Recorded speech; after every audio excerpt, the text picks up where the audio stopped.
Bismillahirrahmanirrahim. Assalamualaikum warahmatullahi wabarakatuh. Kepriye kabare bocah-bocah? Sehat-sehat lan apik to? Muga-muga Gusti Allah paring kesehatan kagem kita kabeh. Nah, ing patemon iki Ustazah arep nyinaoni ngenani wulangan siji yaiku tresnana kewan lan tetuwuhan. Wis padha siap kabeh cah sinau? Nah, saiki ayo mulai sinaune ngenani Purwaka. Ing Purwaka ana teks utawa wacan kang ngenani tresna marang kewan lan tetuwuhan. Saiki dimirengke lan digatekake ya Cak. Ustazah Retno arep maca teks kang ana ing Purwaka. Kewan lan tetuwuhan kuwi mujudake makhluk ciptaane Gusti Allah. Kewan lan tetuwuhan diciptakake kanggo nyukupi kebutuhane manungsa. Kewan lan tetuwuhan kanggo urip mbutuhake pangayoman. Awake dhewe kudu nresnani kewan lan tetuwuhan.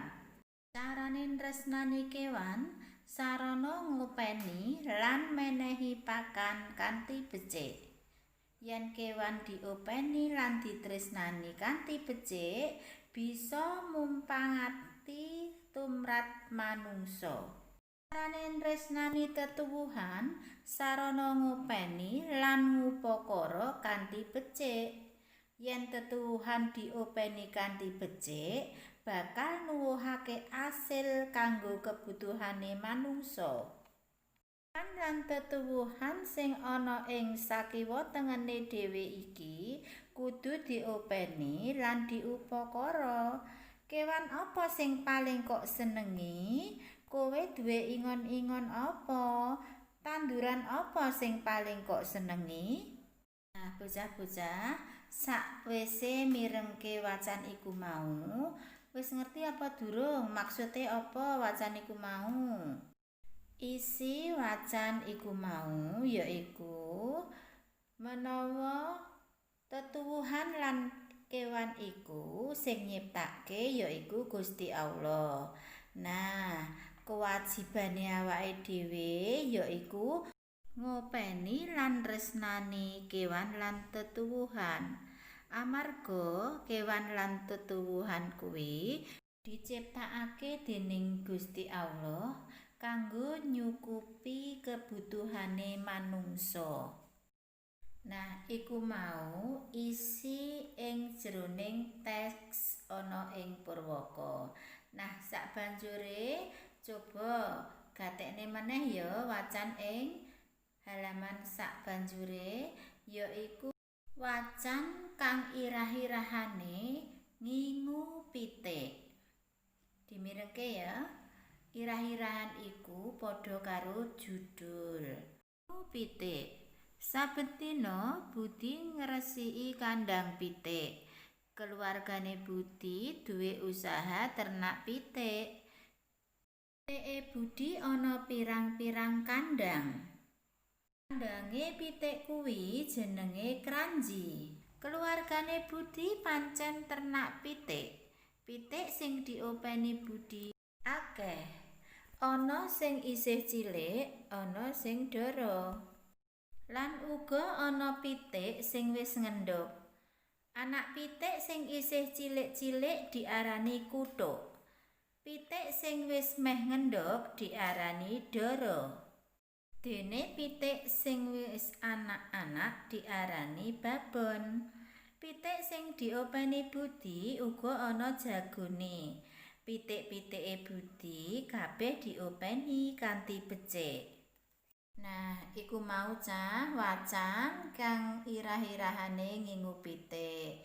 Nah, ing wacan iku mau sing dadi tokoh ceritane sapa ya cah?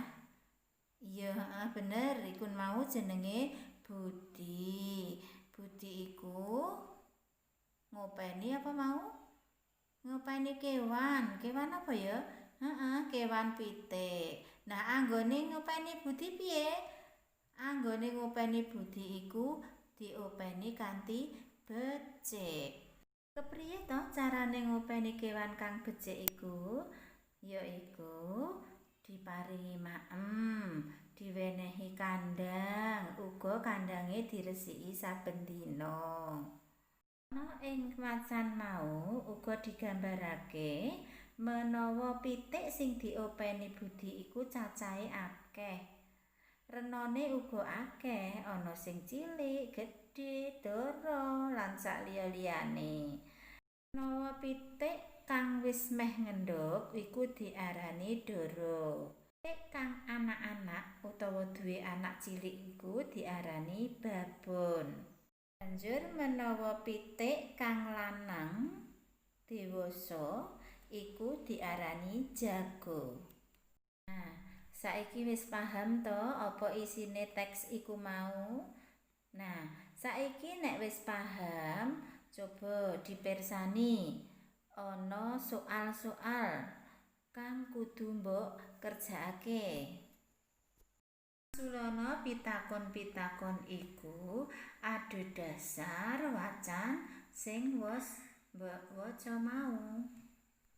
Banjure wangsulana pitakon-pitakon iki lan tulisen ana ing buku tulis. Cukup semene wae ya patemon kita ing pasinaon wektu iki.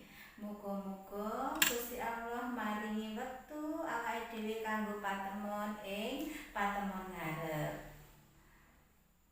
Alhamdulillahirabbil alamin. Wassalamualaikum warahmatullahi wabarakatuh.